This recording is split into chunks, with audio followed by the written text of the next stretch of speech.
Indian polity के सबसे most confusing and most important topic है equality before law and equal protection of law. इसमें बहुत ज़्यादा कन्फ्यूजन होती है जो कि आर्टिकल 14 के अंतर्गत आता है। आज इसको हम 100% क्लियर कर देंगे। असल में होता क्या है, इसका काम क्या होता है, ये कहाँ पे उपयोग में लाया जाता है।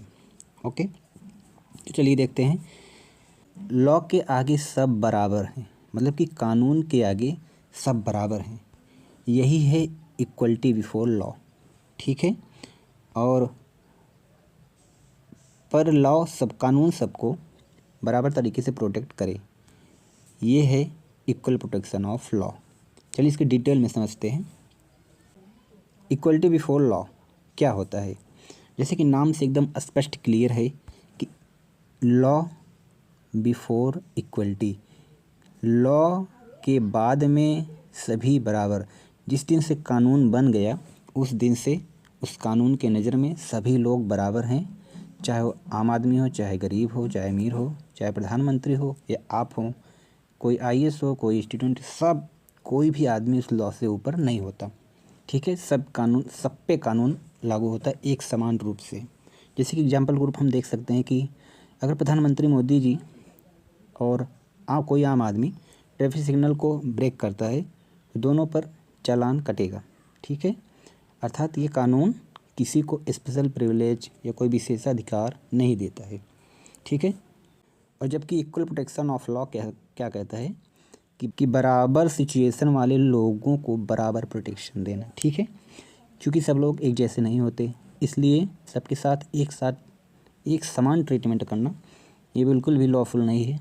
इस एग्जाम्पल के रूप में बच्चों के लिए एक अलग कानून, महिलाओं के लिए एक स्पेशल प्रोटेक्शन नियम, SC/ST के लिए रिजर्वेशन प्रोटेक्शन नियम।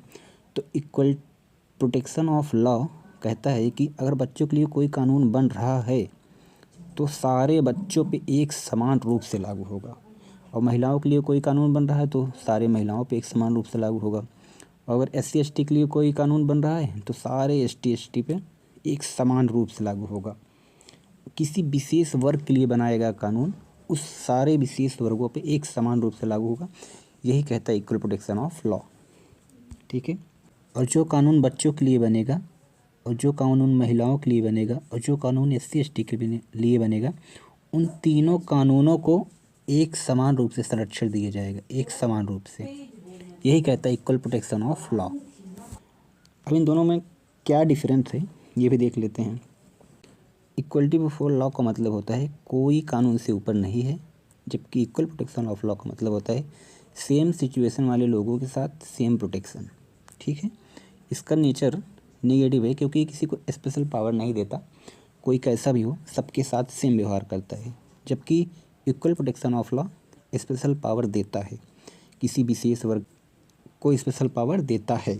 ठीक है, और इसका यूज़ क्या है कि किसी भी व्यक्ति, किसी भी संस्था की पावर को लिमिट करना ताकि उसमें तानाशाही ना आ जाए, तो ये तानाशाही को रोकता है इक्वलिटी बिफोर लॉ। और जबकि equal protection of law justice को इंश्योर करता है। कोई अगर पिछड़ा है, कोई जैसे महिला है, बच्चे हैं, अगर इनको जस्टिस दिलाना है तो इसके माध्यम से, इक्वलिटी बिफोर लॉ के माध्यम से नहीं दिलाया जा सकता, तो उनके लिए एक अलग से कानून बनाया जाता है जो कि जस्टिस को इंश्योर करता है। ठीक है, तो बस यही है। उम्मीद है आप लोगों को समझ में आया होगा, तो फॉलो करिए। Thank you.